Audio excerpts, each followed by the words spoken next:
This moment might be the biggest mental hurdle of winter camping. Walking away from your car, knowing that every bit of warmth and comfort will now have to be earned. But I also knew the rewards of going out here, and they apparently outweighed the drawbacks. In fact, those rewards are more precious than any jewel, commodity, or currency. My goal for this trip was to make it to the middle of a huge lake in a 1,000,000+ acre wilderness park and to explore from there. Snowshoeing, tracking, ice fishing, and embracing the challenge of making myself at home out here in the cold, wind, and snow. But as I would soon find out, conditions would force my route to become much different than I had planned, and an adventure like I've never had before in winter. With a snowstorm coming tomorrow and frigid temps to follow that, I wanted to get as far as possible today. Access to the lake came by a summer hiking trail called the Pines. It's rated as strenuous, but being used to bushwhacking and trail finding, I figured a maintained park trail would be pretty reasonable. I was mistaken. And it didn't help that in my hurry, I missed a turn early in the trail, adding over 2 kilometers to what would be a very long day. Well, I just made a huge mistake. Accidentally missed my turn down here and came out here. So I just added 2.2 kilometers to an already long day. Stupid move, but I wasn't expecting it to be too complicated. I thought the turns would be really obvious. I don't know how I missed it. I'm not a smart man.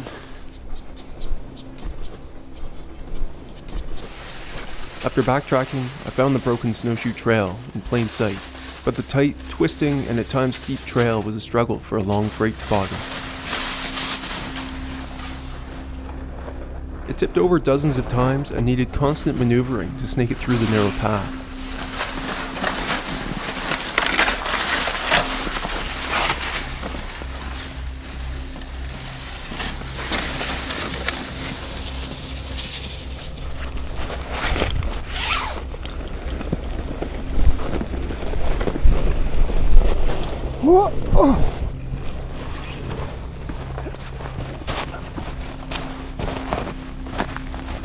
The slope of some sections had me scrabbling like a dog, and elsewhere breaking up my load into manageable pieces.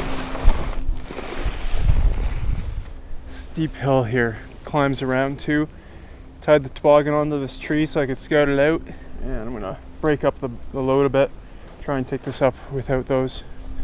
It was just too heavy before, not possible with one person.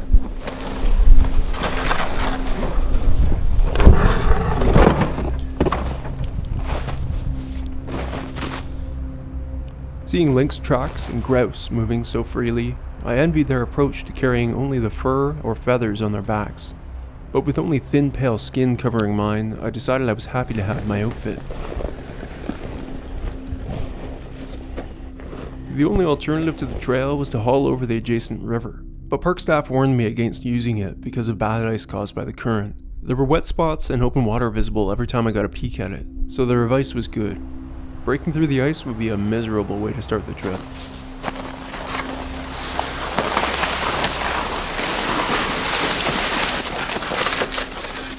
After snaking up and down the trail with over 200 pounds of gear and supplies, I was spent. So it was a relief to come out to the flat lake, which felt like a walk in the park by comparison. The broken trail had spared me from wearing snowshoes so far, but it was time to put them to use. Just a little further, and then I could find somewhere to settle in for night number 1.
Well, that was quite the day. The Pines Trail ended up being bit of a nightmare in terms of exertion. I'm just wrecked, but that's okay. I'll have a great night's sleep and hopefully carry on tomorrow. I did the hot tent in just like an A-frame formation. Much easier and faster to set up. And it's a mild night, so I just have this side open. Still very mild and pleasant in here. I think the low tonight is -7. We'll be hitting that soon actually, and then getting warmer with a big snowstorm coming in. So quite a start to the trip. Getting water boiled for tomorrow morning so I don't have to have a fire, and hopefully get packed up and moving on in good time. Make up for the challenges of today.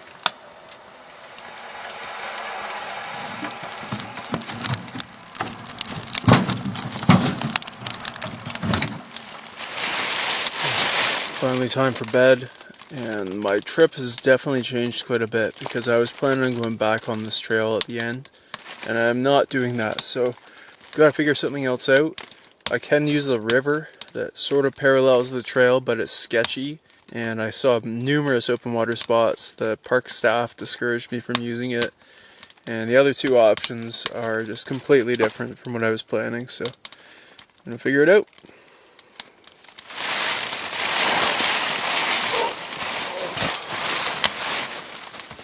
Oh man, I'm gonna sleep like the dead.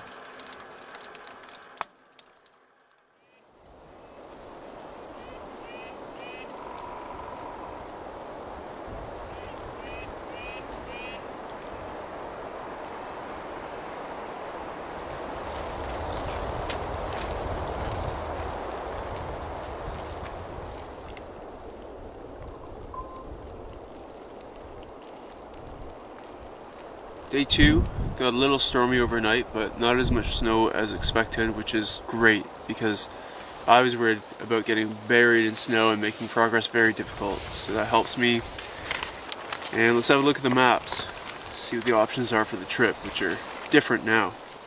So yesterday I covered about 17 kilometers, accidentally went over here, wasted a couple kilometers, but made my way back, cut out onto Pickerel Lake and around to here. And now I badly want to avoid that because it's just not suited to a freight toboggan. Narrow, twisting, steep. Freight toboggans excel on open areas like lakes. You can also use the river, but there were numerous open water spots and it just looks sketchy. Messaged Erin and she doesn't really like me doing that. So here's the full extent of Pickerel Lake on this bathymetry map. So I've just covered in here. This lake is enormous. It's got over 300 kilometers of shoreline, wide variety of fish species, and it's just a jewel to have all to myself here in the winter. And then I've got the park map, which shows my possible exit points. There's Stanton Bay access here, but I have no idea if this road is plowed, and that could be a very long overland battle. I could come up over here and do 3 portages. Potentially they're tough too, but can't be worse than over there. Or go all the way around Pickerel, up through Batchawong, and into Nim. So that would be a much larger trip, but I think it'd be more enjoyable.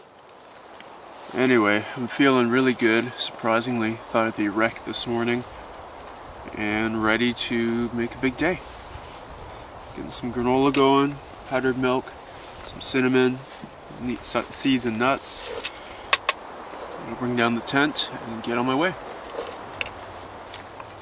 You know, I think my body is pretty wrecked, but I'm just in a good mood to be out here on an extended trip.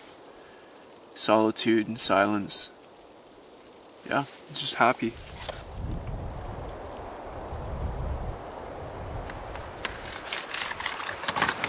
Scraping off fine bits of ice on the sled. Doesn't take much to create a lot of drag.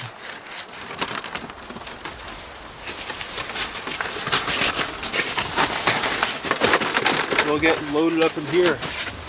Blast of snow coming down.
wind is ripping out here this morning.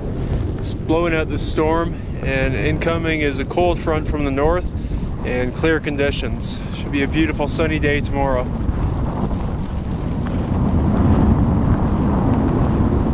Hoping to cover 8 kilometers today. That's my first target site, and if I can get 12, that would be even better, but see how my body holds up after yesterday.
Taking a break here. Water, chocolate almonds, dried mango, cashews.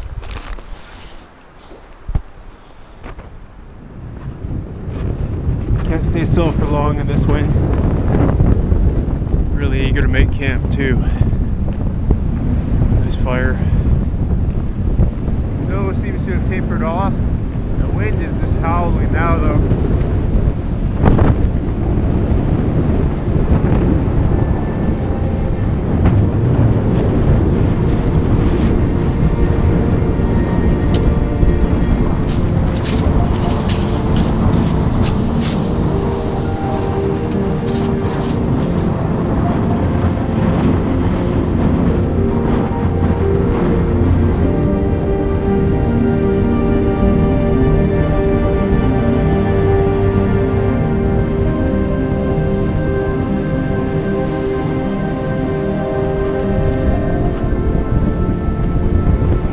Chain ahead.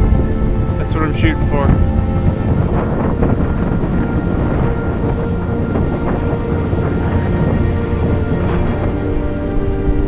Sun's breaking through. Wind is settling down a bit. Just a raw beauty out here right now.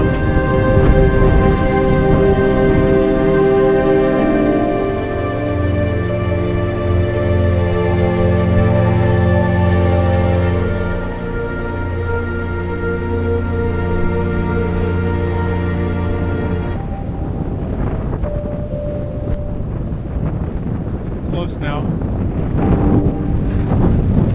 It's gonna feel good to get behind this island. Hope we find a good spot here.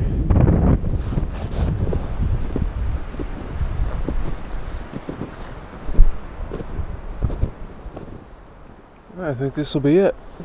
Bit of a sloping area for my tent. I think that's the only option, but my legs are cooked. Like overcooked spaghetti noodles.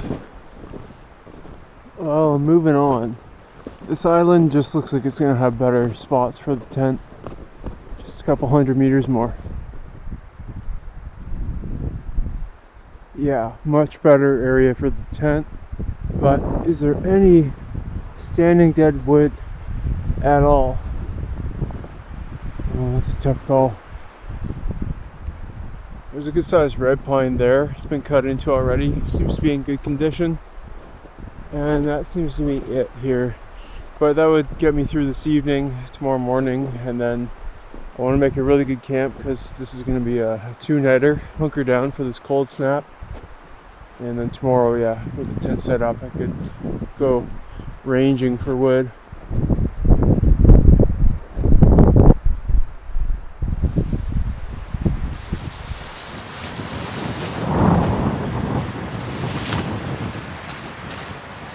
Just about done setting up this tent, which to do properly takes a long time. There are 22 stakeouts and ground's frozen, so I can't stake. So it's 22 snow anchors plus the lines on the top, and it's just a janky setup to get everything out right. But anyway, 'tis done, and I'm missing my canvas tent right now with the frame. It makes it so much easier, but it's gonna be nice in just a few minutes.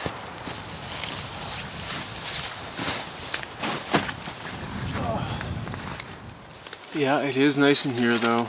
Once it's set up, I am ready for a tea.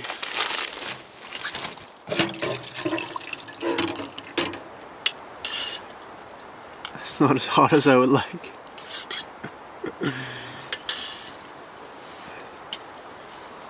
Still pretty good. Just got the stove in, these support lines. And the stove is meant to go right under the stove jack in this tent, but that puts the stove very close to the side, and the stove jack is puny, so it's just not a good setup. Should be better. Time to get some firewood.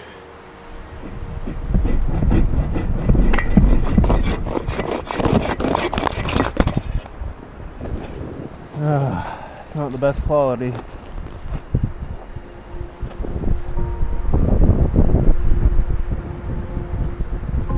So unfortunately that wood wasn't good, so I'm on the hunt now. Nothing here.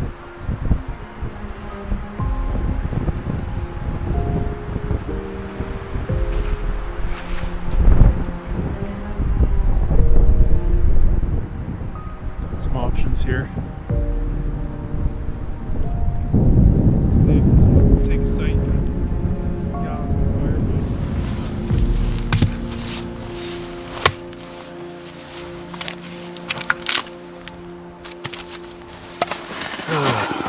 Picked a campsite with no firewood. I'm not a smart man. I'm in the home stretch. I'm gassed.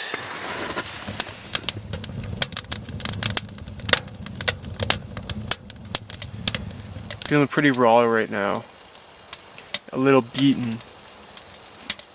Moving camp and hot tenting solo is just tough. And when I was getting firewood over there, my good knee, the one I haven't had surgery on, started acting up, and it felt kind of like when my other knee blew out, and that was on a winter camping trip with Erin. She saved me and hauled me out, but when you're on your own, the thought of injury is really scary.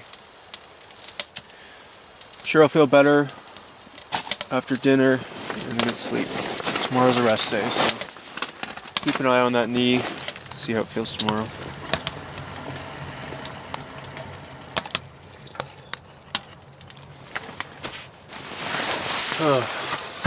Bedtime at last. Got everything done. Damp clothes are hanging. Stuck the stove one last time, and I can finally pass out.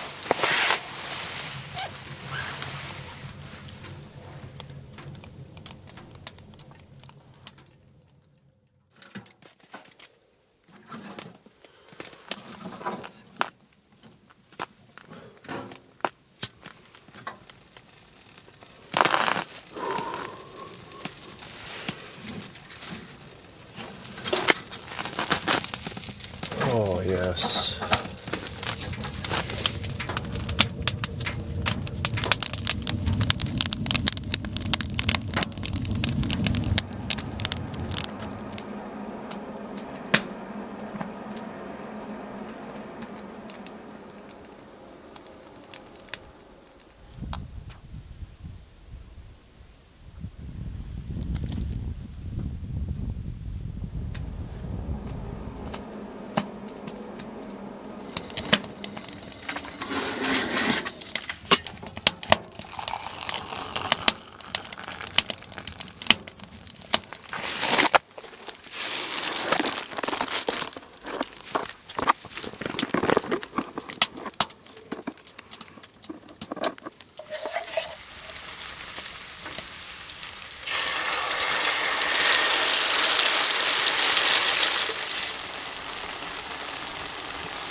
Cheesy bacon and eggs this morning. Pre-cooked bacon, powdered egg. Making the cooking meals as simple as possible on this trip. Getting the knee braces on. Just gonna wander around for a good firewood run.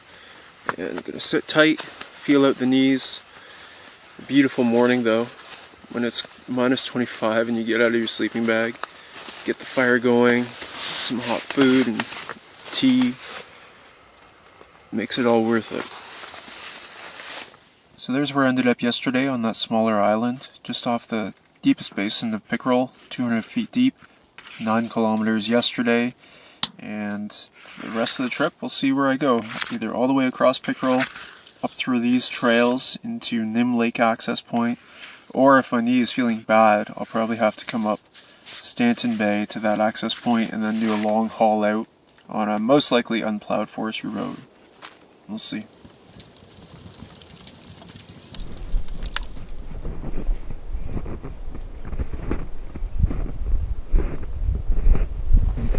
Beauty out here. Still about minus 20.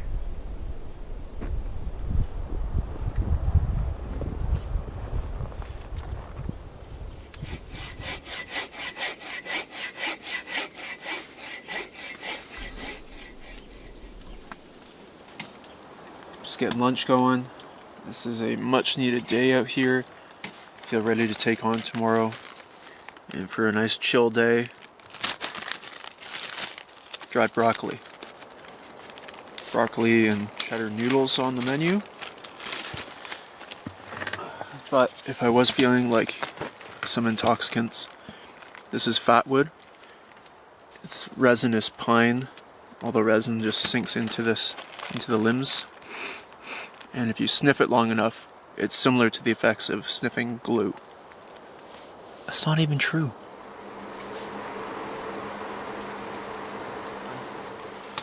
Mid-afternoon now, got lots of firewood and probably lots to leave behind too. And it's finally time to kick back and dive into my book. I have my sleeping bag drying out here because the sides of the synthetic tent get so wet and icy. In my next setup, I'm going to have to get away from the walls more, which means moving the stove somewhere, but that's a must. It's, yeah, my sleeping bag is pretty damp. It's not good.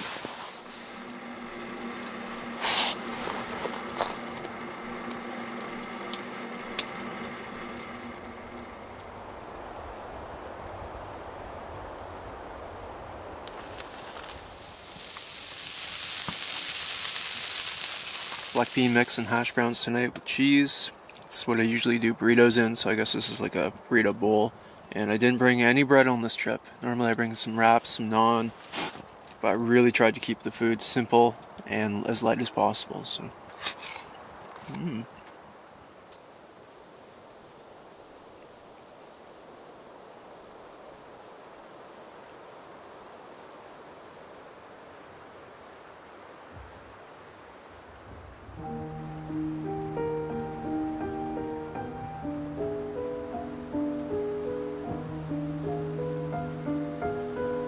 there is something special about being out here in winter. The silence, the solitude, the rawness, all magnified. And watching that sun go down wasn't a spectacular sunset by any means, but it almost brought me to tears. One or two might have snuck out actually. In the last 4 months, specifically since early November, I've been in a bad place. Never felt so sad or heartbroken about the world I live in. And yeah, a moment like that just reminds me of Sam saying to Frodo, "There's some good left in this world, Mr. Frodo, and it's worth fighting for." And it is. I can't change anything out here, or even at home, but at least out here I can regain my strength and go back to do my part.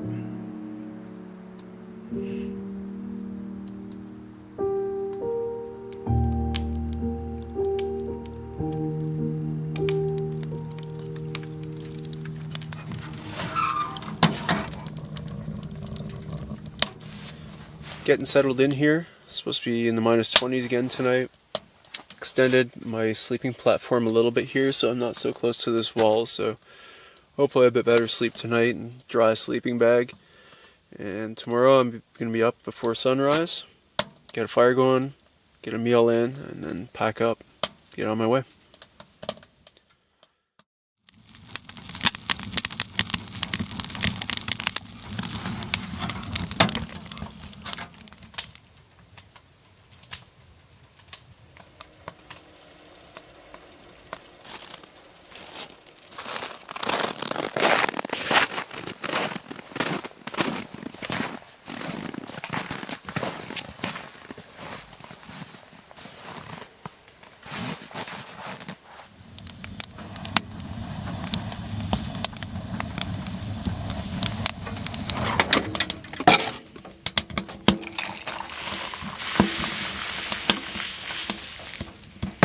There's some nights out here where you're closing your sleeping bag tighter and tighter around you, just feeling like it's colder than it was supposed to be. Only by a few degrees. It was supposed to be minus 21, it's minus 24. But that was a chilly one. Got the fire going lickety split, tea and breakfast, and then I am getting on my way. That beautiful morning sun, always a priority for me when I'm choosing a campsite with cold temps. Feels amazing.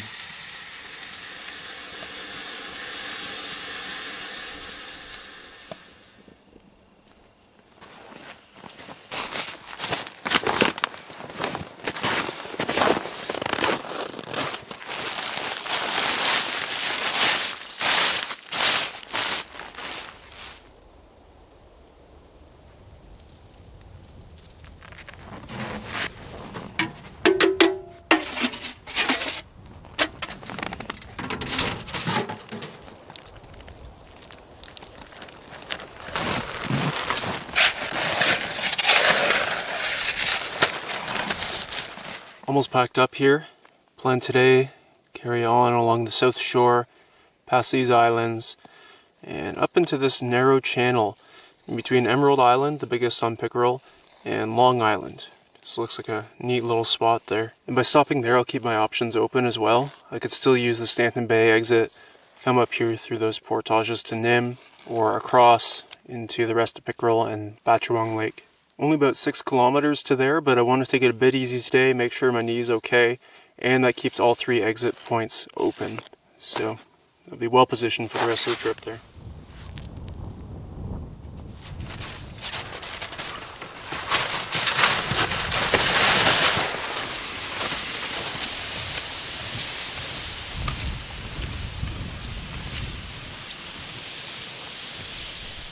With the cold temps, there were big thunderous booms the last couple of nights, and it's from stuff like this.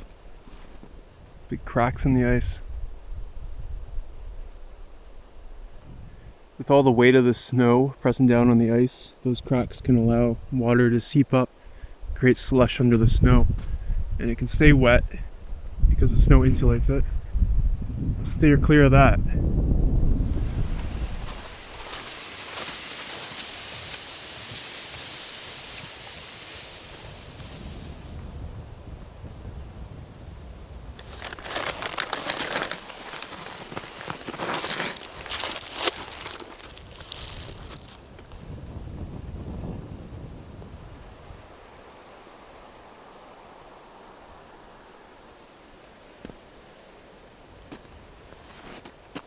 fresh tracks.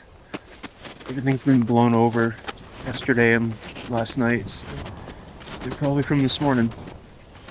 You know, I think it's probably lynx again. Some clearer ones here, yeah. No claw, pretty wide. Oh, how I'd love to see one. It's amazing how their big paws float them on the snow. Of course, it weighs a lot less than me, but these snowshoes are a lot bigger than its paws too.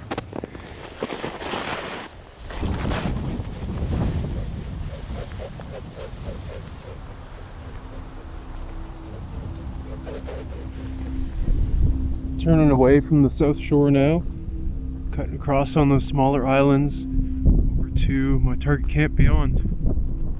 There it is. It's my straight ahead. Long Island on the right, Emerald Island on the left.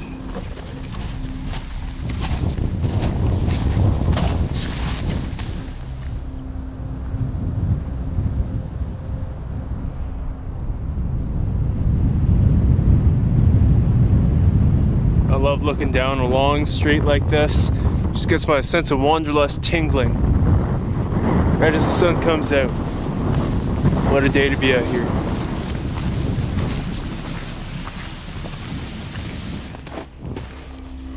Oh my goodness.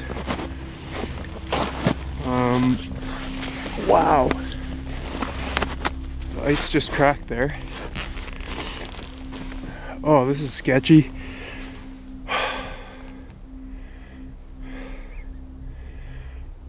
I don't know where to go.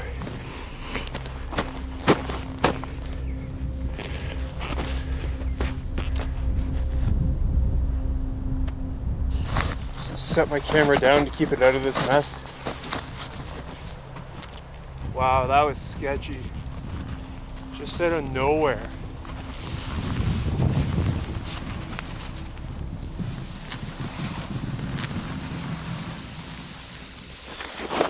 So I'm gonna have a look at this and try and understand it, because that just shakes your faith in the ice.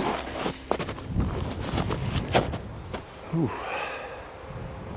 Truth is, that can happen anywhere, very unpredictably.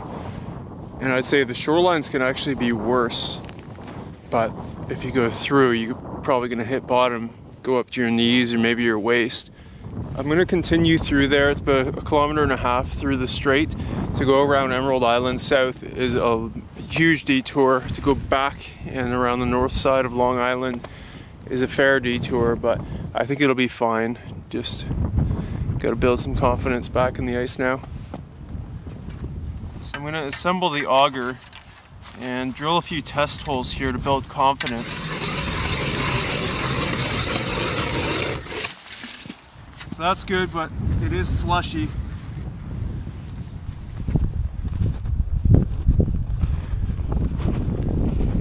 A few nervous footsteps there, but I think it'll be okay.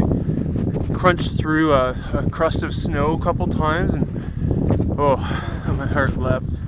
Got the strap over my shoulder rather than around me right now, because if there was a big collapse through the ice, I wouldn't want this around my neck.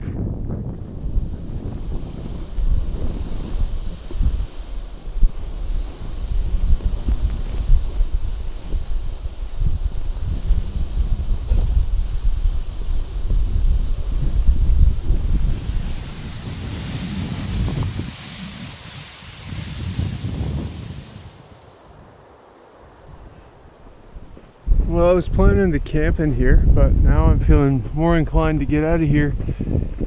It's all pretty sloping anyway, so I don't think it would work.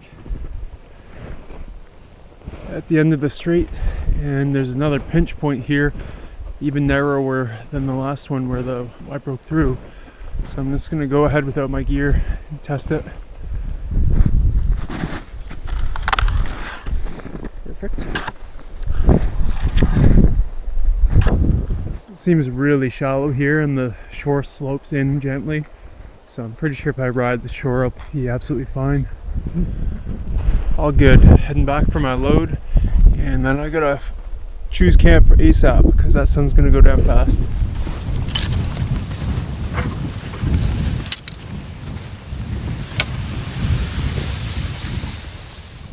Fingers crossed for that island right in front of me. Didn't work out back there. That's promising. And another island here. Something should work here.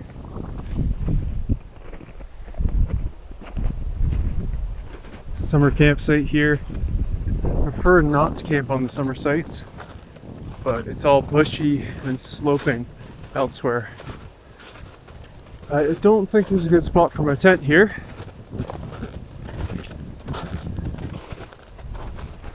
Struck out on both of those options, so I'm just walking without the gear back there, try and find something. Beautiful little skating rink here. My tent is so spacious, but it makes it hard to find somewhere to set it up. Oh, this is relief. I think from this tree to that one will be perfect. Looks like there's something here, but it's just a big snowdrift. And I need snow for the snow anchors anyway, so yeah, this is perfect. Sunset view that way. Sunrise is somewhere over there. I'm happy. Gotta go back and get my stuff. That's quite a relief actually, because I just crossed 10 kilometers, which is longer than I expected today. Body's feeling good though. And I can't see anything over there, and then everything else is pretty far away, so I'm happy. And there's plenty of dead standing wood here along the shoreline leading up to it.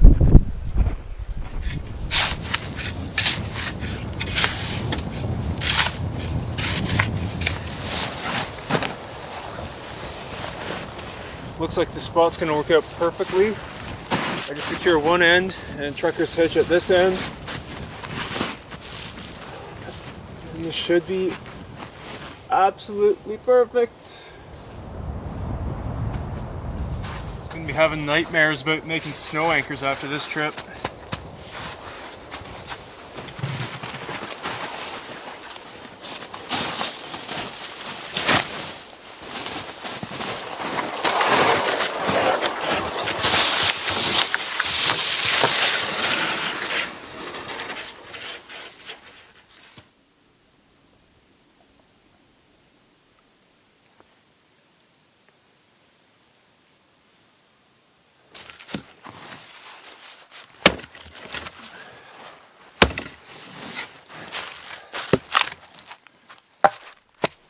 Well, this is just dandy.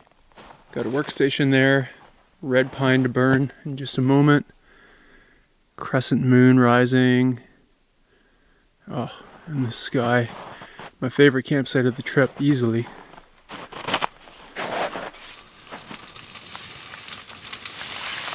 Whew.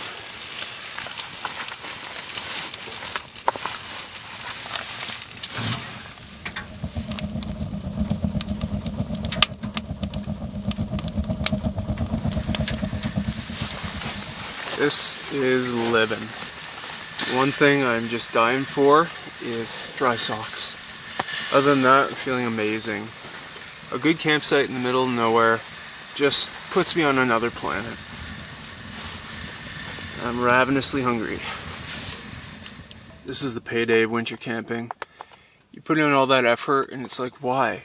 Well, to feel like this. Have a campsite like this all to yourself in the middle of nowhere.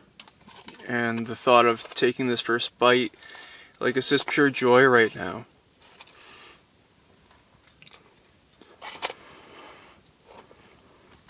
Wow. Yeah, this is it. Got my wet stuff off, scrubbed my face with snow, feeling fresh. But as soon as I get this in me, I'm probably gonna be comatose.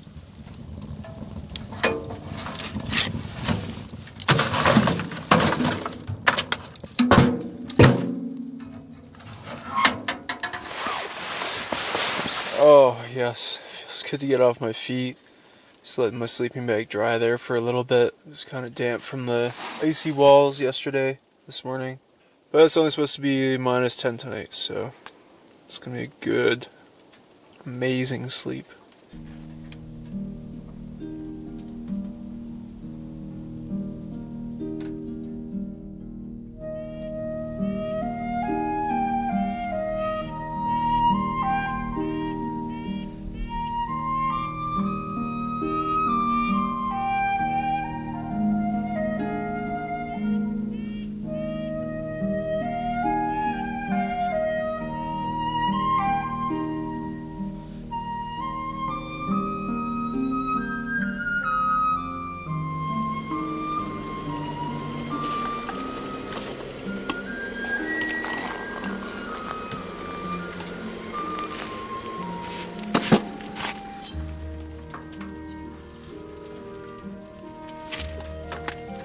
Oh yeah.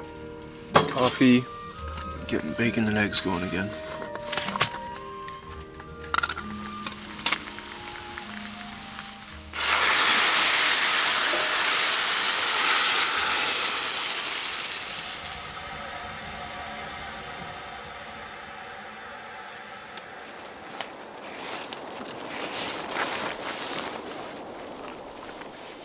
So here's a look at the map. Yesterday, came across here, up through these islands, through the strait, and I'm camped on this island there. It's supposed to be about 6 degrees above freezing today, so perfect day for ice fishing, too hot for travel. And between this island, this is Emerald Island, between these islands, that's always a worthwhile place to try. And then there's a small, lonely 120-foot basin there where I can try for lake trout. First I'm going to shore up my firewood while it's cool out. Birds are loving it today. Chickadees, nuthatches, woodpeckers all around in these pine woods. So a bunch of snowed over pine marten tracks yesterday on my way in too. This is paradise. This is happiness.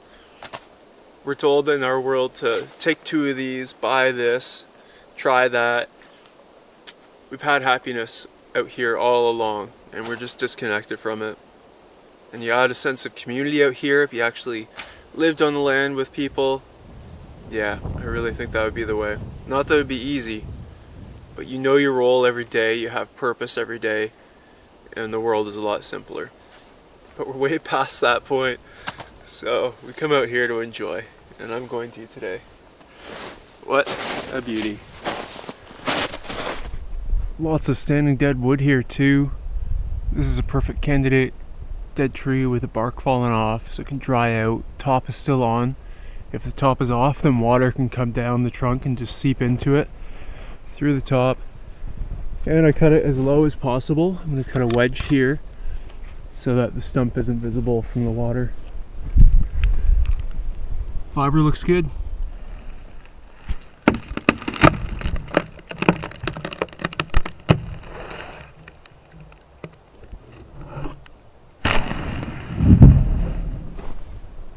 Looks like a nice piece. Red pine.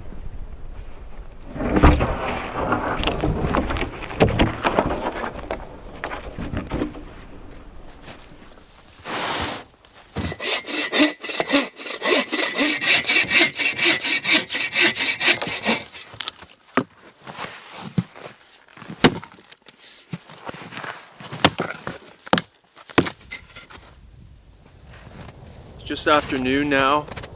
I'm in a t-shirt. Haven't felt warmth like this since November. It's now early March. So, oh, it just feels so good. I'm gonna get a drinking water hole here. I've been using snow this entire time, which has been full of debris, or some debris every time anyway. So this will be a nice treat. Just haven't had the energy to do this. Snow's been right outside my tent, so I just like said, whatever. This is my preference.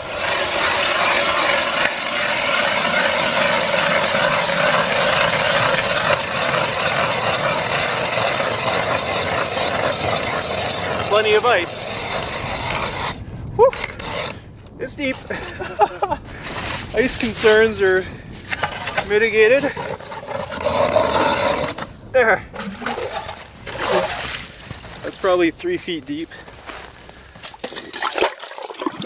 Ah, there it is. Pure sweet nectar of life.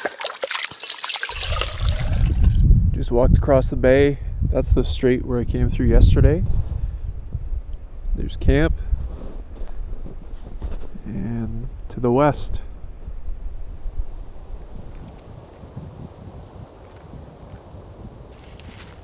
Looking good in here.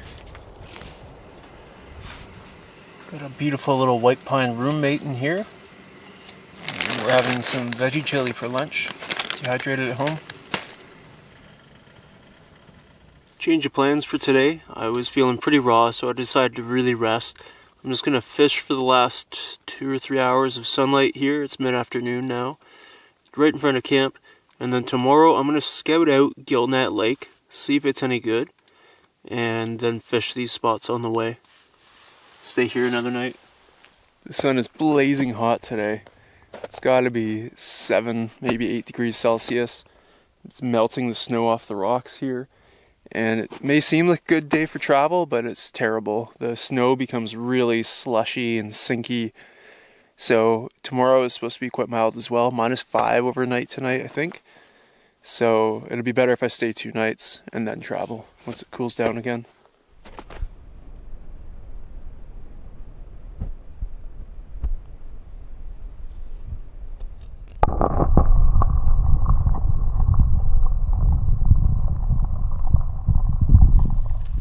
Starting out with a white tube jig, 10-pound braid, 8-pound fluoro leader, and I've got my little sonar ball here. It should be about 40 feet according to the bathymetry survey, which is the map that I've been showing. That sonar ball, I can connect it to my phone, and it's the most portable sonar unit you could hope for. Wow, 73 feet of water. Interesting. Okay, so lake trout potential here. Lake trout would be my preference to eat.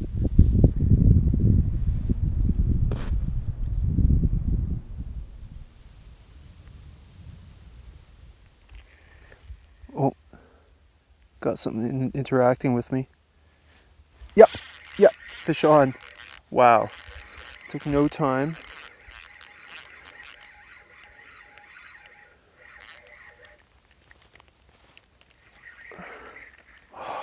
Just lost it trying to tighten my drag. Oh, you buffoon. Yeah, I was trying to tighten my drag so that I could hold tension on the line, play the fish while I operate the cameras. If I had $1 for every fish I'd lost trying to operate the cameras. Anyway, pretty encouraging. That took about 10 minutes. About a half hour till sunset. Bite right away and then nothing. And I've been checking this just occasionally because I have to ration my power banks pretty carefully over the trip. And it's single barbless hooks, no bait, or artificial lures only, so meaning no bait. And these deep, clear lakes tend to be less fertile. Those are my excuses for the day.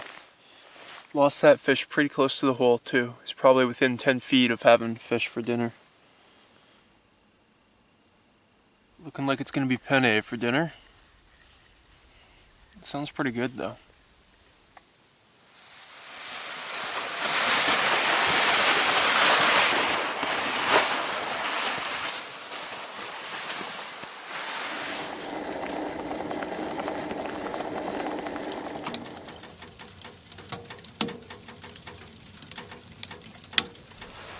Well, that was unusual.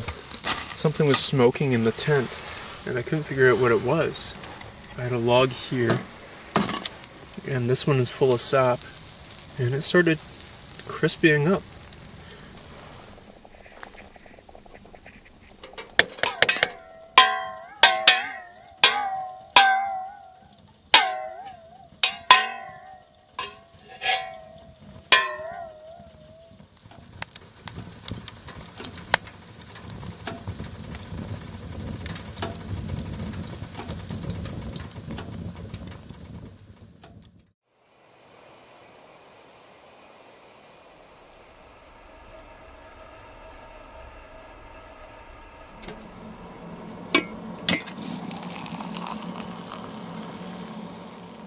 On to day 6. It's dreary, but there's still a beauty to this gloom, and it's wonderfully mild and not as hot and sunny as yesterday, so I can make some travel.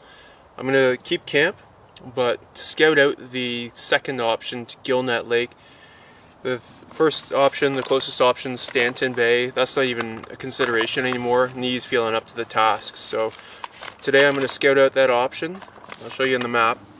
So if I go up through Gillnet, there's over a mile of overland travel, and if that's anything like the Pines Trail, then that I'm trying to avoid, then that's not something I want to consider. So I'm going to go up here, scout and walk this first trail.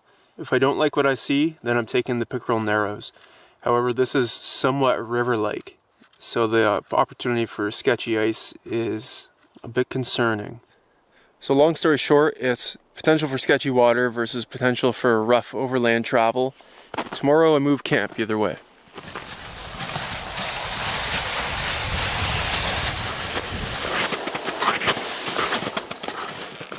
all that melt yesterday could create some sketchy spots like that.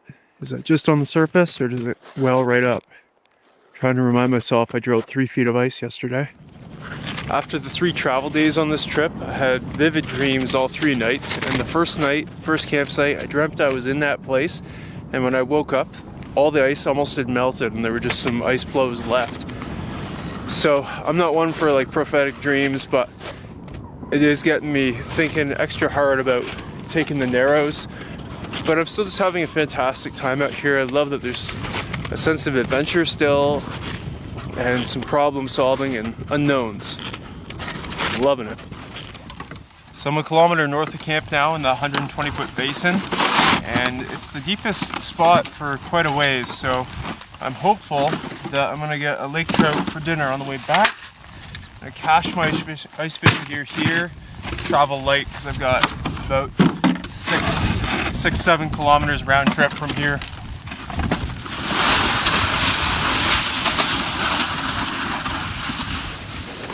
At the north end of the lake now, and coming into the small bay that leads toward Gill Neck.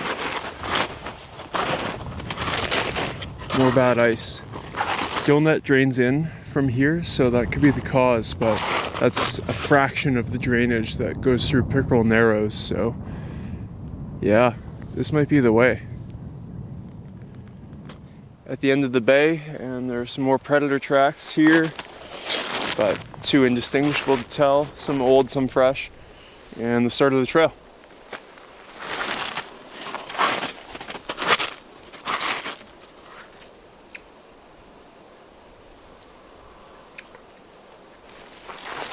Looks like it's linked yet again. So the trail's in perfectly usable condition, but it is a little tight and twisting and undulating.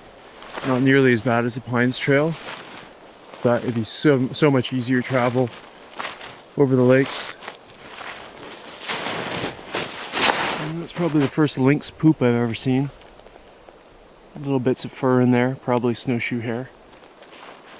Wow, just coming through to Gill Neck, and I saw a grouse at the other end of the trail. Another one wasn't so lucky. Little bits of flesh, but not much.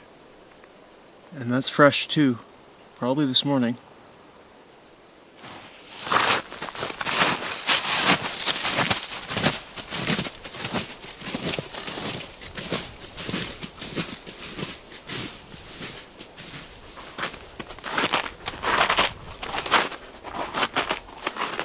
On to Gill Neck. Looks pretty nice. Not going to go any further on this lake. Just wanted to find a potential campsite if I come here. And it looks like I could get in there if I can't find anything else. It's just good to have that in mind. And I'm pretty torn. I'm gonna have to give it some thought tonight at camp.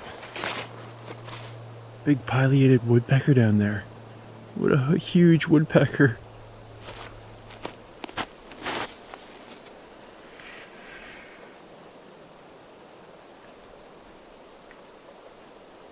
Tons of snowshoe hair tracks as usual. It's been a lot of fun hiking this trail, even if I don't use it. And it was very respectable of that lynx to not hunt inside the park boundary. Back into Quetico. Back to Pickerel and the sled for my snack trifecta. The chocolate covered almonds, cashews, and dried mango. It's pretty satisfying actually, but a lake trout would go a long way right now. So I'm gonna work my way back to that basin, 120 feet, and hopefully hook into one.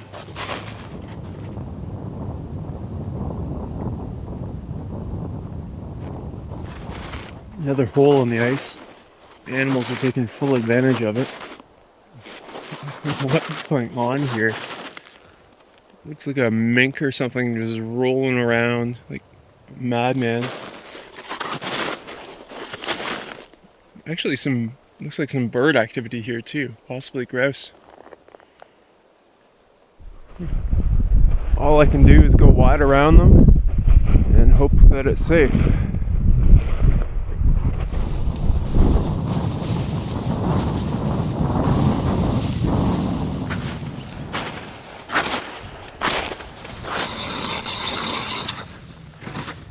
Yep, maxed out the auger again.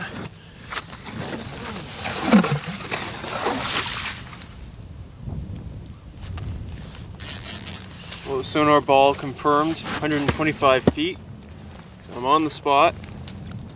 Starting out with the white tube jig again. That got the bite yesterday. Fingers crossed. It's just my lure going down there. On to hole number 2 now, changing it up to this little lipless crankbait. I'm in between Camp Island over there and the island to the north of it, so not as deep. And I'll try yesterday's spot if this doesn't work out soon. It was just too cold out there in the wind and no action, so. Back to camp, got an extra layer, poured a hot tea out of the thermos. Just feels so good to hold it. And I'm going to give it one last try out there. Got a couple hours before dark. Well, I've only lasted about 20 minutes in each spot, but it just feels like one of those dead days. And I've concluded again that ice fishing is a cold and miserable activity and that I'll never do it again. Until a couple days from now when I probably will be again. But the fire is calling to me and I've got to chill, so I'm gonna pack it in and get ready for tomorrow. Big hauling day, probably.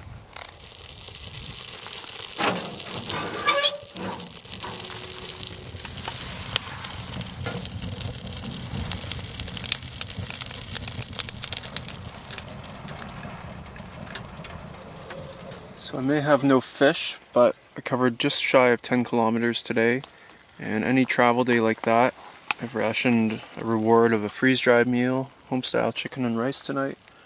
Got to track a lynx to a fresh grouse kill, big woodpecker, new lake. Good day. So in the morning I'm packing up and moving. Which way I still don't know. Made a list of the main considerations just to lay it all out because I'm pretty torn. If I go Gillnet, the north route, 67 kilometer days, so it's shorter. There's now a broken trail, but it's still harder on my knees with the ups and downs. It's low risk. I don't expect to run into any bad ice if I go that way. And there are mixed woods there, which are fine, but over here on the narrows or west side, it'd be 8 to 10 kilometer days, but flat/lake travel, so fairly straightforward. But there's a risk of bad ice. That risk exists anywhere really, but just a little higher there potentially. And then because there's some flow in the narrows, will that equate to fish? Flow is rarely a bad thing for fishing. So those are the main points. I'm going to sleep on it and decide in the morning.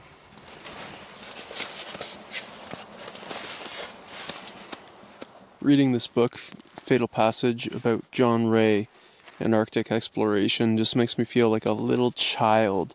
The distances they cover in one spring season, which is really winter in the Arctic still, they covered over 1,000 miles. Grueling conditions and distances, and here I am with sore knees for 10 kilometer days. I'm camped across from Emerald Island here, and as I was approaching I was thinking, oh, like Emerald Isle, like Ireland, where I have ancestry. I'm a Kelly. And funny enough, yesterday I was reading Emerald Isle. It's a small world.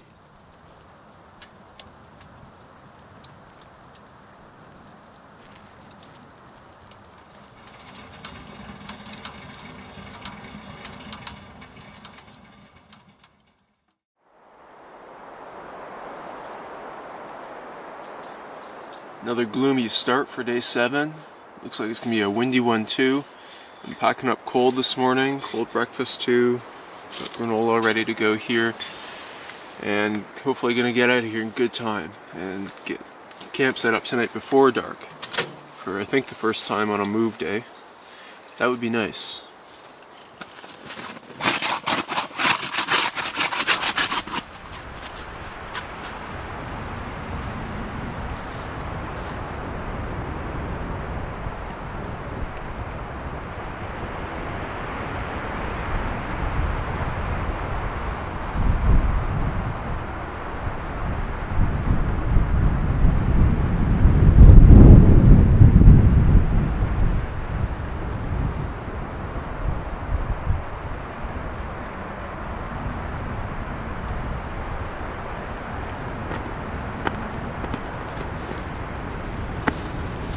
almost done packing up. These snow anchors are bomb-proof after that thaw and freeze.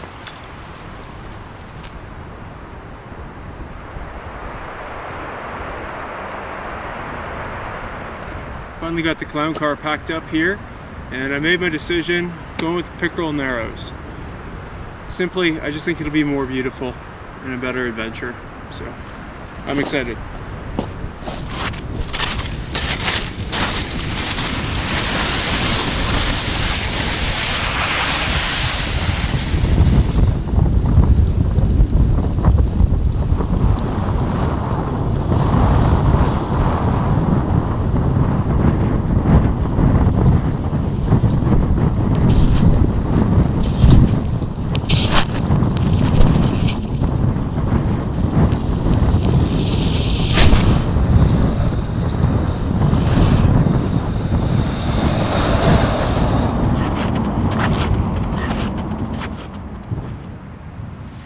Just got to the first big island, out of the wind. Ooh, that was fierce. Narrows are 3 clicks ahead. Should be pretty straightforward till then.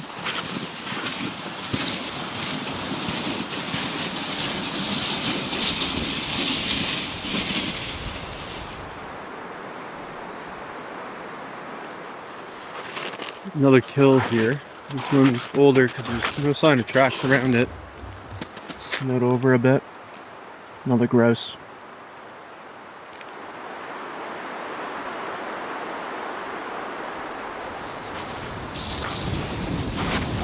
Very nice in here, lots of islands and pine. And Aaron and I actually came through here on our 2020 trip in Quetico, 14 days. And I keep thinking on this trip how this would be a long weekend, leisurely canoe trip, this route. And it's gonna probably take me 12 days to do it at an enjoyable pace. I wouldn't have to take so many rest days if I just wanted to grind it out, but that's not what I'm here for. Coming up to the start of the Narrows. Feeling pretty confident at the moment. I think it'll be fine. First significant pinch point ahead. Don't see any open water from here. Probably fine. Coming through it here, there is slush, and slush is common usually, but on this trip I've only had it in 2 places, one of which was where I went through, so I'll scout ahead without the load.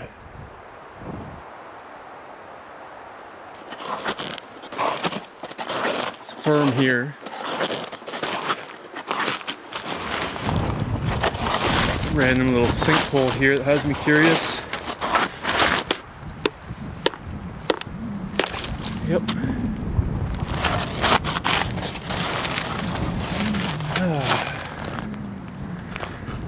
Well, there's another one just ahead. It's taking me back to when I was a little kid. We got our first family computer and I was playing Minesweeper on it. Just clicking here and there with vague suggestions as to where there might be danger. But most of the time you just have to go with your gut. I'm hauling it like this right now. Thankfully it's packed snow here so I can. That's one of my bigger concerns, is if I went through and this slid in behind me, I could get tangled in it or lose all my gear and it would sink to the bottom, so.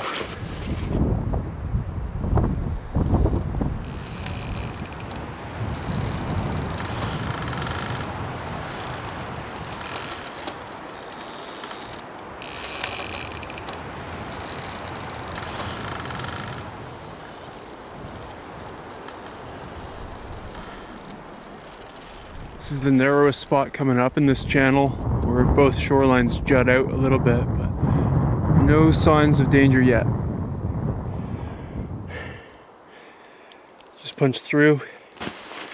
Shallow, inconsequential. I was coming to check this out. I'm hoping I can sneak around the outside of this. Scout it out first. Punched through again here, and I can't really avoid this section like with the toboggan because there's a real steep slope here. Alternative is going well back to safe ice and crossing to the shore Don't have a ton of confidence in that either, but I can't come through this side or the middle, but I have even less confidence in that. So I guess I'm going way back and around. It's funny that I rerouted the trip to avoid that nasty Pines Trail and the potential bad river, my two alternatives at the start where my car is. And then I was left with Gillnet, which was a bit strenuous, but not too bad. And this, which is still some risk, like the river. Lesser risk options, but the irony isn't lost on me. Just backtracked the first 15 meters and I was going right back on my path. Took one step off to the side. Wow. And that one I would have gone into. I just missed the edge of it. So I'm gonna have to go way back. And then worst case that shore, I can at least carry over land, break up my toboggan in loads if necessary.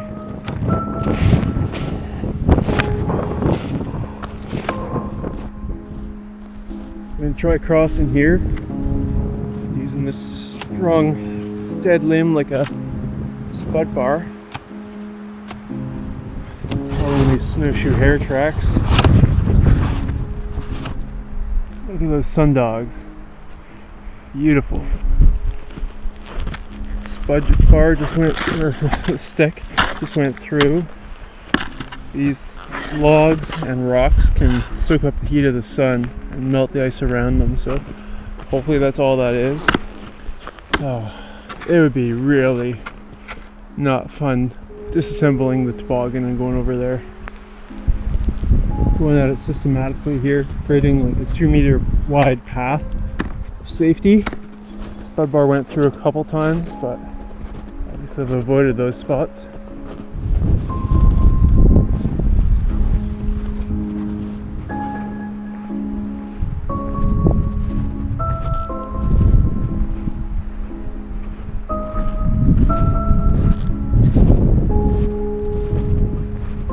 This last bit here is a little sketchy, to be honest. You can just feel it with the spud bar that it's not quite as strong. Yes. Oh, that's a relief. Woo. So another one coming up, but that might be the worst of it for quite a while. A little chocolate, some sugar after that adrenaline, and sunscreen. It's getting bright out here. At the next one, just jut out a little bit on both sides. Should be able to hug the shoreline here safely. Blue skies ahead.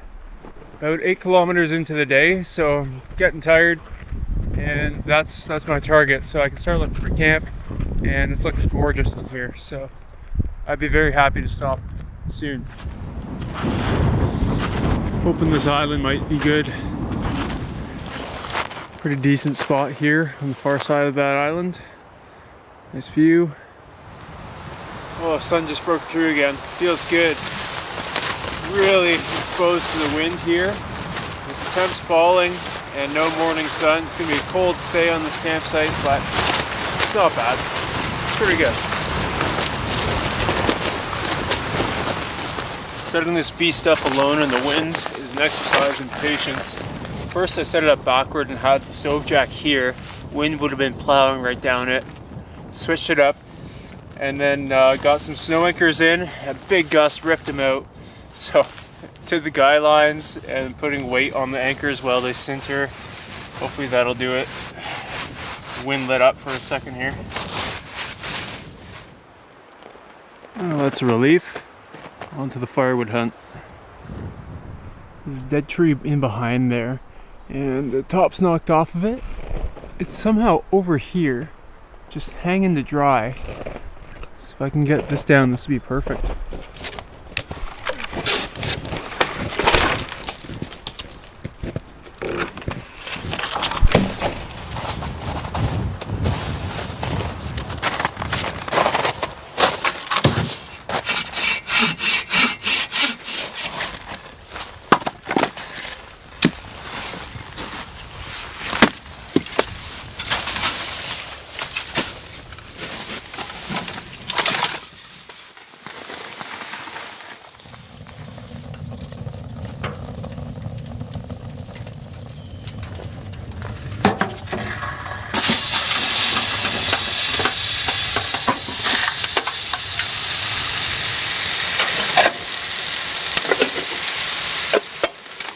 Ah, the moments is finally here. All chores done. Out of gas. Well, I wanted to get camp set up before dark today, and I just about did. I needed my headlamp to go get water with the auger, and yeah, did 11 kilometers today, and yeah, I'm going to bed right after this.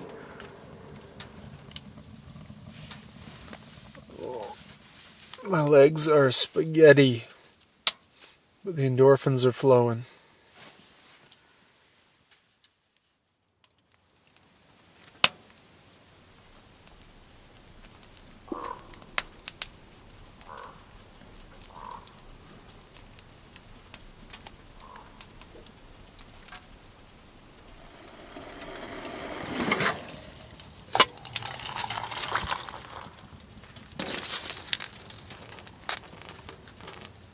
Back into the minus 20s for day 8, and when it's that cold, things slow down, including me. It's going to be a good rest day here. I'm pretty raw. It was a 3-hood night. The fire and coffee are feeling just amazing. Ow. Got hot from being there.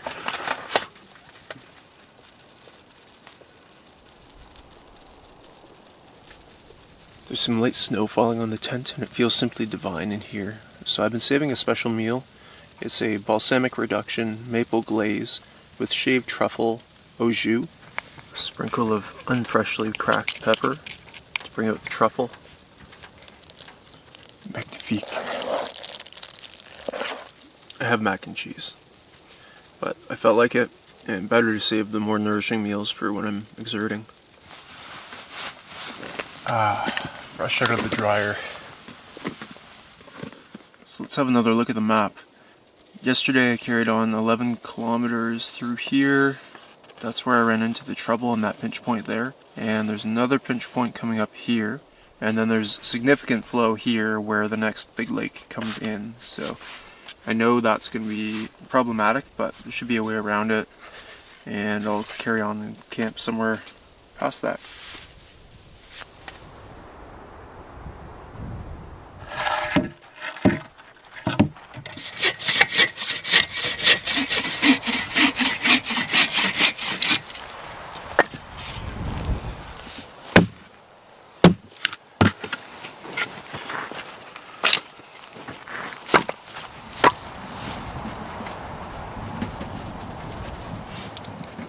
Pretty sweet setup in here now. Got all this wood. Good feeling.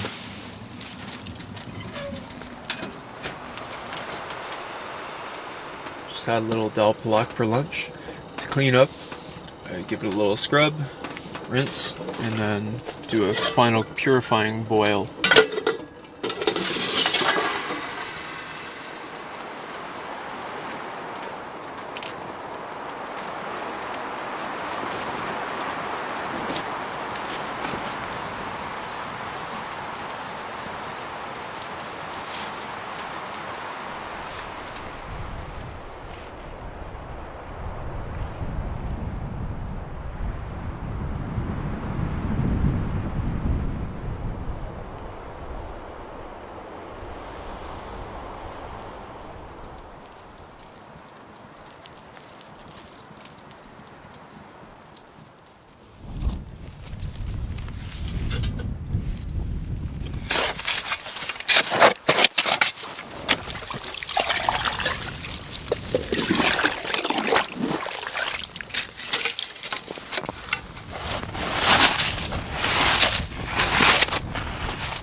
Well, aside from a couple hours of firewood prep, this has been a fantastic rest day.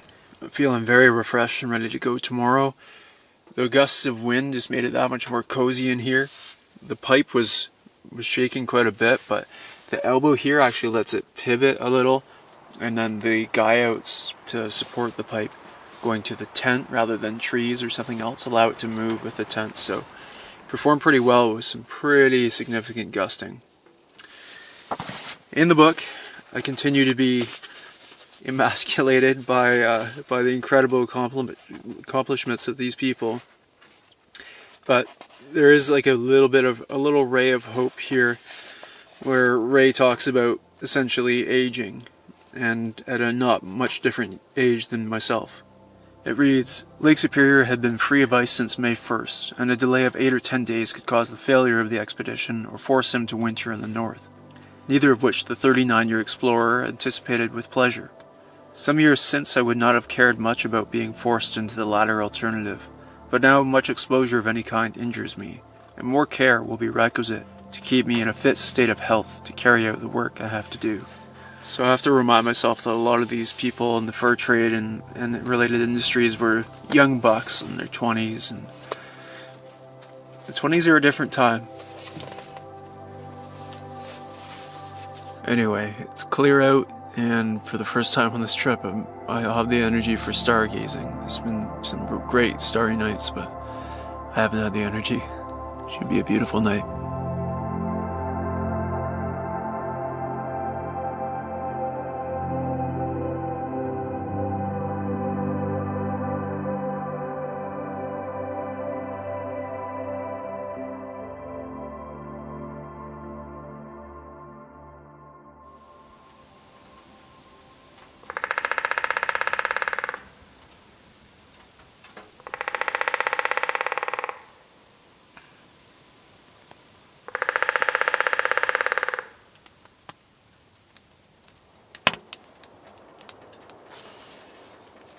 All my bags are packed, I'm ready to go. I'm standing here outside your door. I hate to wake you up to say goodbye, but the dawn is breaking, it's early morn. The taxi's waiting, he's blown his horn. Already I'm so lonesome I could die. So kiss me and smile for me. Tell me that you'll wait for me. Hold me like you'll never let me go. Morning.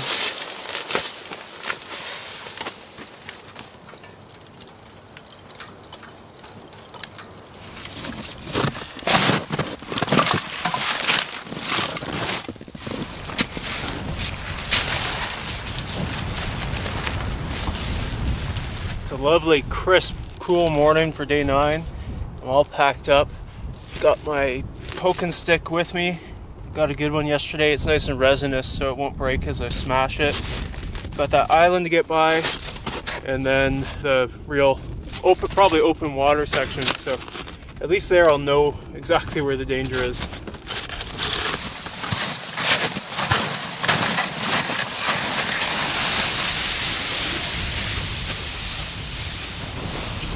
It would really suck to go through on a cold day like today, but I got my picks on me, ready to go, ice picks.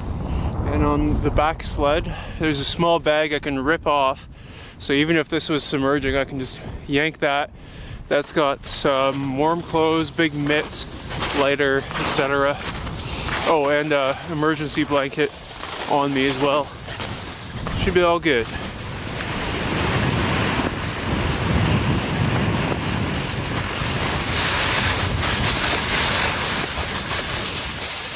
Coming up to the island now. That's the tip of it there. It's wider on that side and narrow down there. But on the bathymetry map, I can see that it's like super shallow there. So I'm hoping in winter water levels it's actually virtually dry.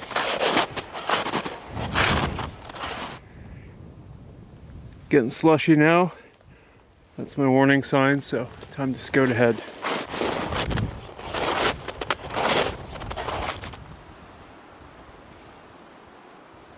Yep, pretty much bottoms out here. All good. Moose came through here too.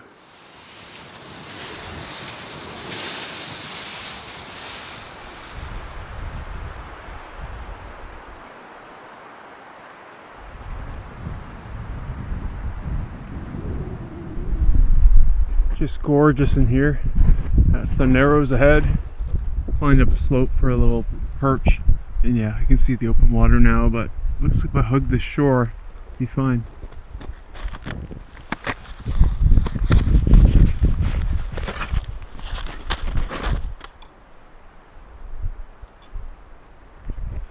Definitely no way to skirt the shoreline there, but perhaps there's a trail. Yeah, it looks like a bit of a trail here. Moose tracks. They know where all the trails are. Wonderful. So once you get around that one, there's going to be a second one with water stretching pretty much across. Hopefully I can skirt the edge there. It's not thick, I can feel the ice vibrating, but that's enough for me to get around. Excellent. Lots of tracks. Oh, really want to camp somewhere around here. This is one of my favorite spots of the trip.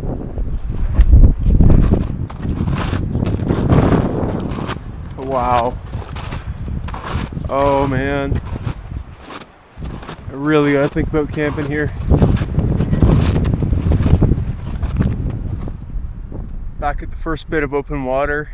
I've only gone half as far as I planned to today, and it's quite early, but this is one of those times to put rationality aside. This is such an amazing spot. I should be able to make my big tent work somewhere in here, and I'll be perched right over the open water. There's lots of animal sign here. I can fish, try fishing below the flow, and yeah, I just can't leave this spot. I'll make it work. Also have this app that shows the sun and moon's trajectory, and sun would rise right through that gap and then set through that gap. So that's just magic. If I cut this out, I'll have a great spot to go between these trees, the cedars, and perch right over with sun exposure. This is joy.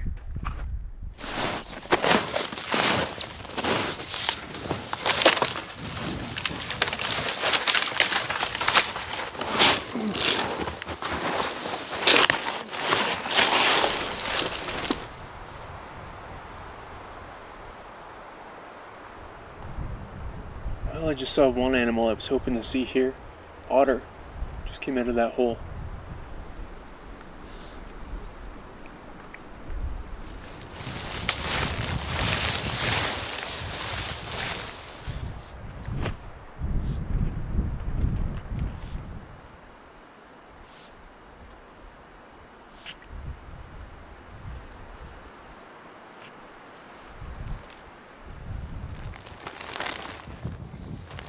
Looking good here. Sun's going down pretty quick. It's gonna be another cold one, but almost done. Just gotta chop up this firewood.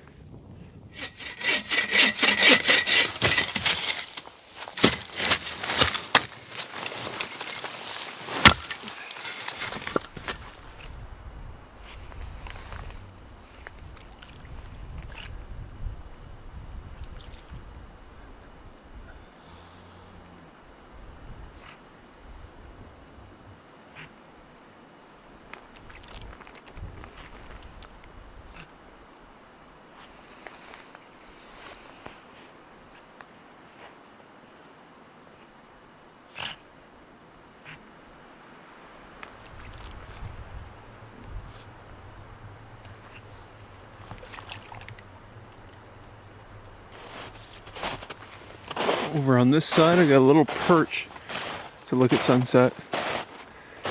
Just incredible.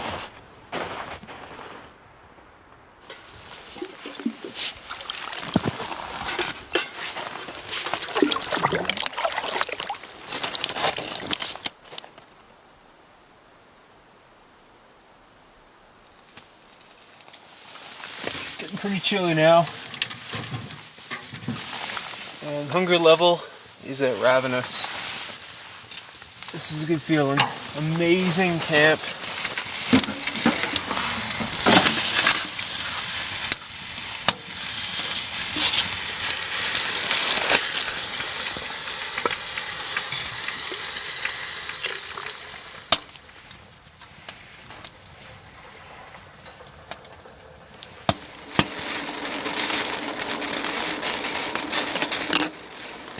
My nighttime clothes heating up, and I've got a horrible decision to make. Biscuits and sausage gravy, or beef stroganoff. I feel like I could eat both. This one has less protein but more fat and more calories. Going with the biscuits. I'm just in a 1,000+ calorie kind of mood. I don't want to be hungry later. I feel grimy. Got a cut on my nose and it's all like dried out from all this winter.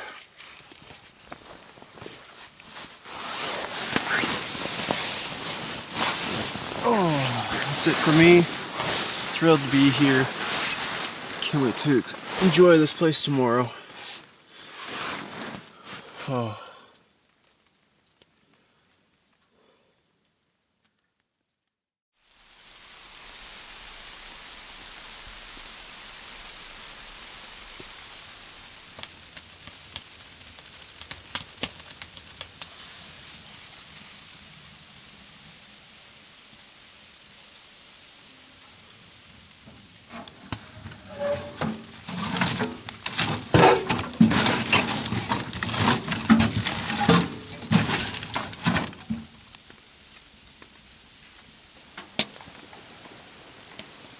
No sunrise for day 10, but fresh snow is turning into a wonderland out there. Coffee, chili rehydrating, and just having a look at the map. So there you have it, Pickerel Lake. Started over there, came all the way across. That was the real problem spot there, and I've ended here, the entrance to Bachwang Bay. That's not the end of the road though. I've still got about 15 kilometers to get up back to the access point at Nim Lake. But today I'm just enjoying this spot. The only question left now is how to split up that 15 kilometers. Do I make a tarp camp on the way for the last night? Or just stay here in this amazing spot, get some more ice fishing time in, and then leg it all out on the last day? We'll see. I would really love some fresh fish at this point.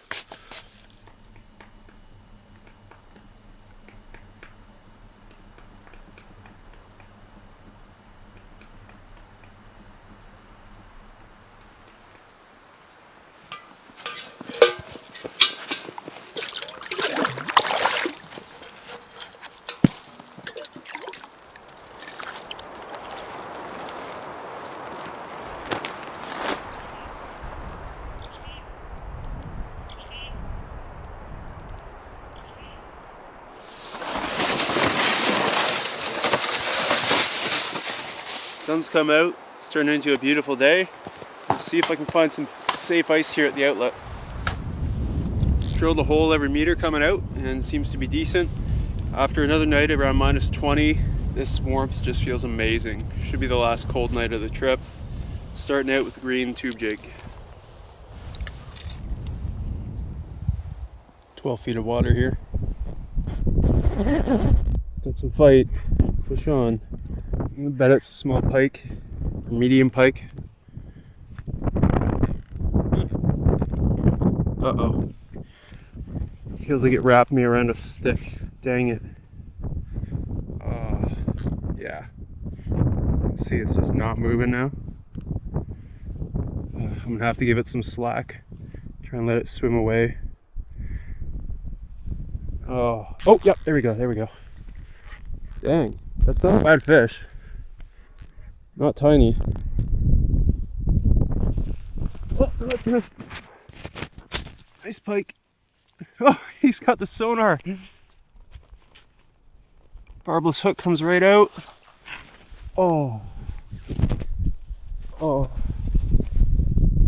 Yeah, that's a nice eating size. Okay, got my bonking stick right here. Oh, thank you.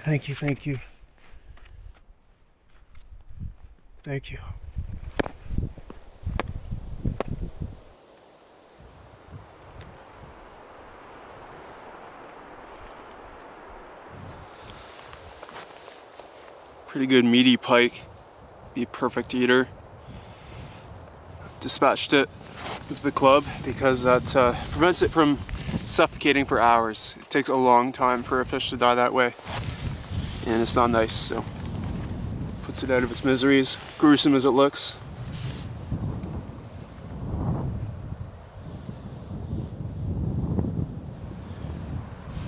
Almost wish it had taken a bit longer, but mission accomplished. Just try for a little longer.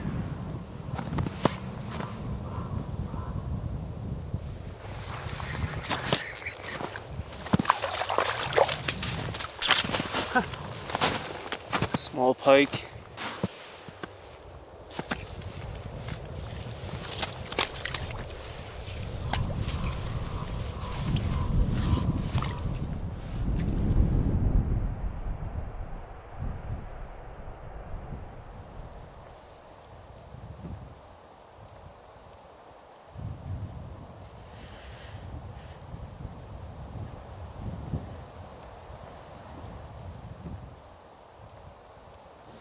This pike obviously has something decent sized in its stomach. Let's find out. What is that? Smallmouth bass. Oh, no, it's a burbot. Had a burbot in its belly.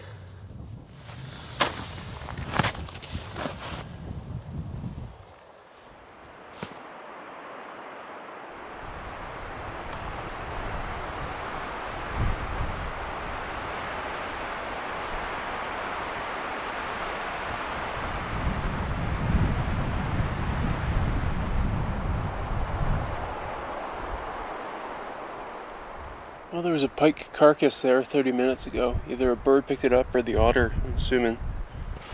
Can't wait to eat the pike, but I need to know what tracks are there. I can see some coming across.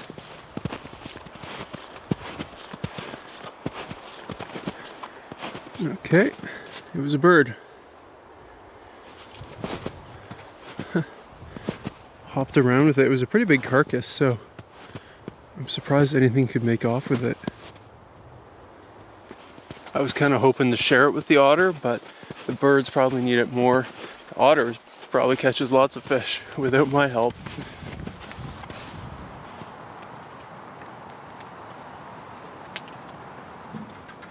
Okay, fire's hot, pan is getting ready. Almost dinner time.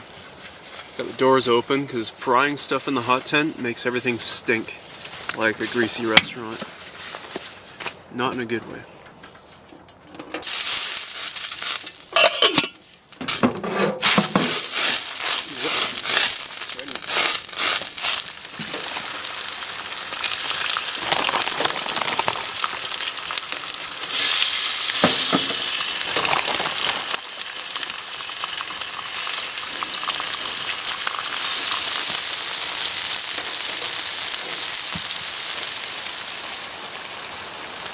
The old sneak-a-bite.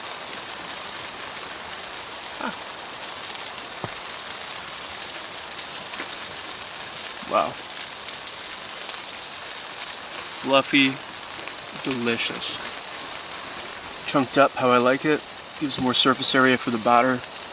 And bite-sized.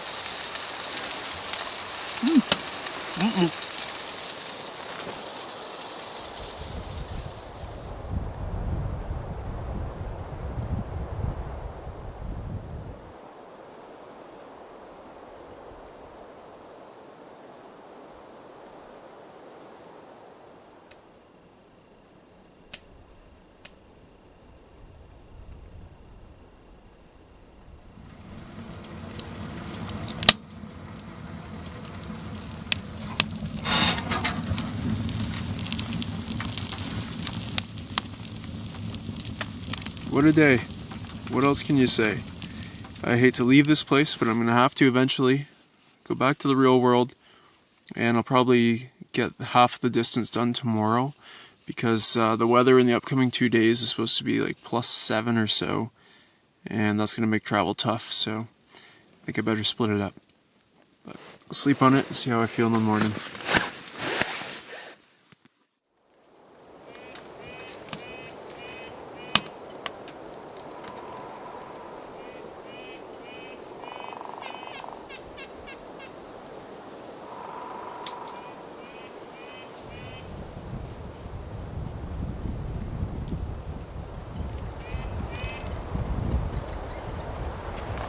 Day 11, looks like it's gonna be another beauty. Warm and windy, it's supposed to hit 7 degrees today. And I'm through the tangly little trail out to the Narrows, about to head into Batchewong Bay.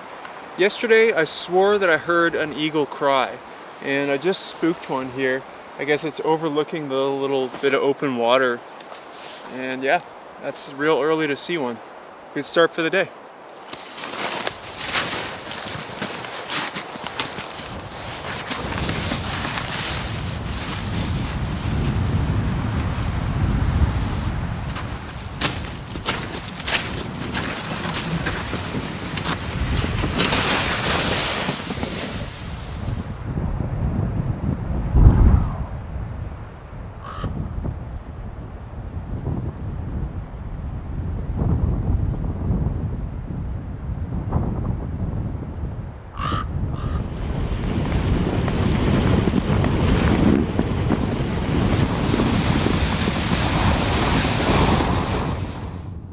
Making my way north. First slush of the day. Hopefully not going to be a big issue with this heat.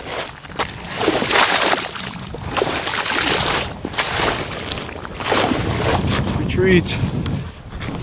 Back on solid ground, so to speak.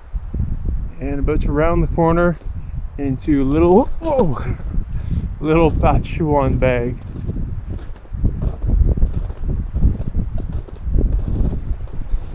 Well, here's a new track. I'm pretty sure that's porcupine.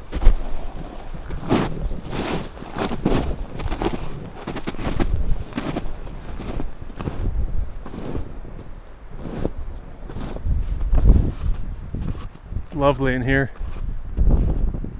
At the far end of the bay now, and there's a short trail here to Batchewong Lake.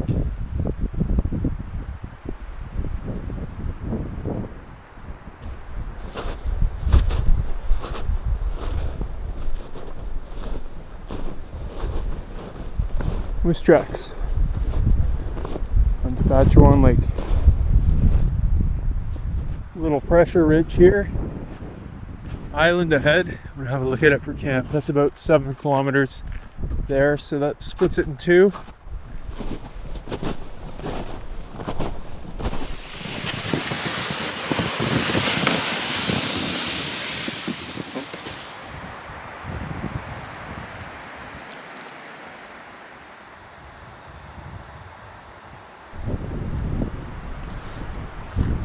It's a very nice red pine island. Lots of blowdown here for firewood, and I could set up right here. It's my prime option right now. Quite a view. Here it is, camp for final night. We'll set up the shelter in a different configuration today. Change it up.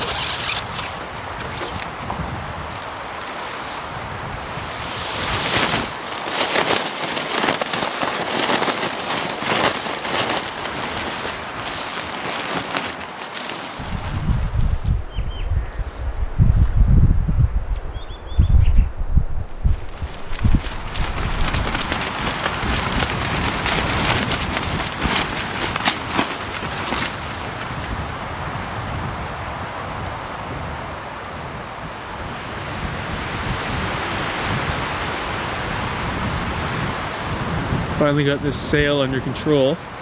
Excellent packing snow today, which really helped get the base down.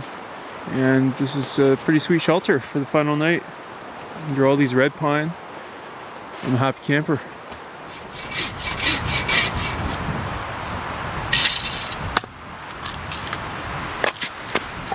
Just cutting up some smaller blowdown for tonight. Not even gonna bother with the axe. Just a quick fire to boil water and cook. And I normally wouldn't cut like this on the inside because it binds it'll pinch here and bind the saw. But with small wood like this, it doesn't really matter. And I just tap it off. I get a bit of a narwhal cut at the end. Usually they're longer. And then these small guys become my fine splits to start the fire.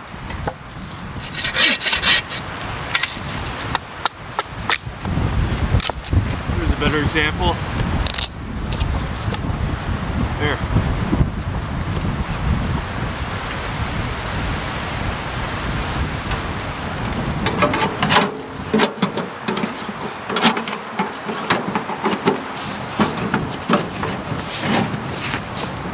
here's camp for night 11. Pretty cozy. And it's nice to be out of the hot tent actually. Fire's ready to light, that's the next order of business. A little dry and rack here for my boots, which are sopping wet.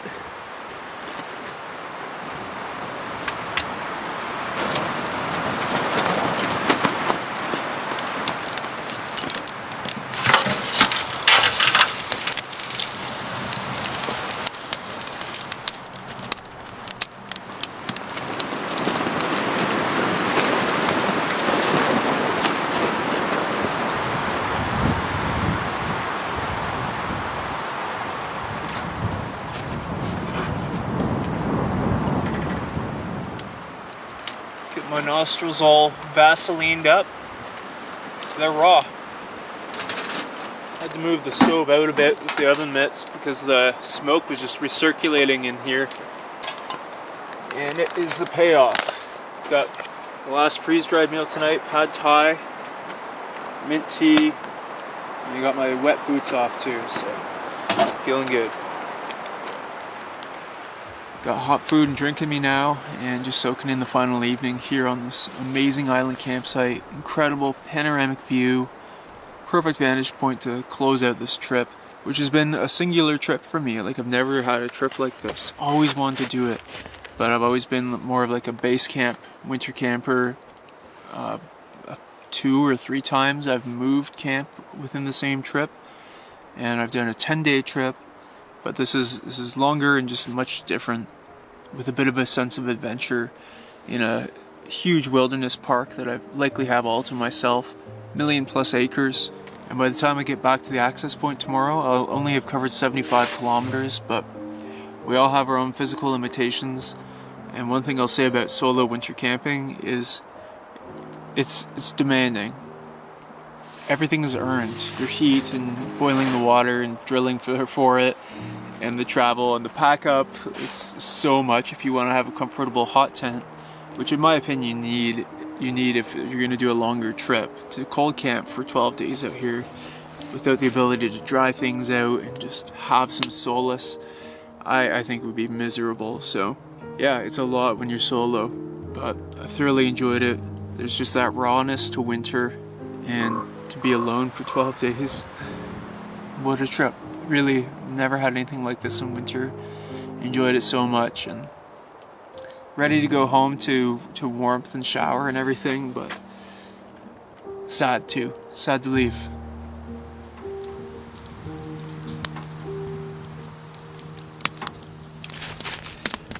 Also really enjoyed reading Fatal Passage on this trip about John Ray and the Northwest Passage. And there's a map right at the start of this book that I find so compelling. It's what the Northwest Passage looked like to the Brits at the time. And that's just so hard to imagine now. The whole world is charted, well charted, with some inaccuracies, but we know where everything is. But this is like an illustration of what Wanderlust looks like in my mind. There are these gaps and voids in, I guess, my imagination. And I just have to lay eyes on these lakes, and that's what drives me. There was so much still unknown back in that time, and I guess there still is, to each of us and our own imaginations. And I love that.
My bags are packed and I'm ready to go for day 12. Pretty sunrise, mild conditions, just a perfect exit and outro to the trip. I've got about 6.5 kilometers to go, cross Batch and 2 short trails here and across Nim Lake. As much as the hot tent was a lot of work to set up all trip, I really missed it last night. Worth the extra little bit of time to have that comfort and ability to dry everything out. In particular, boots are still pretty wet today.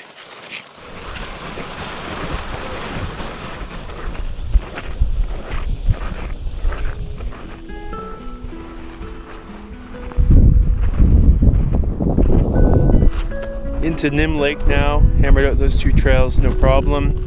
There's even a packed snowmobile trail now to take me the rest of the way, about 1 kilometer left. And what a trip. Now I'm just gonna wait for Erin at the access point. She'll be here in about an hour. And then it's time for all the comforts of home. Shower and clean clothes are top of the list right now.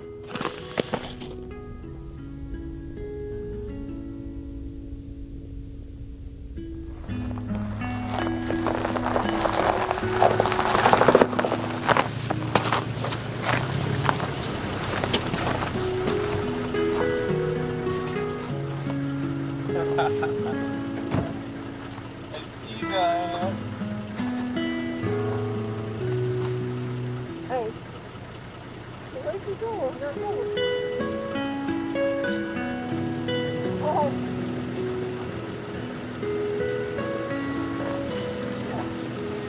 Erin was just in the States for Canoecopia where she presented, and she brought me some American Dorito flavors.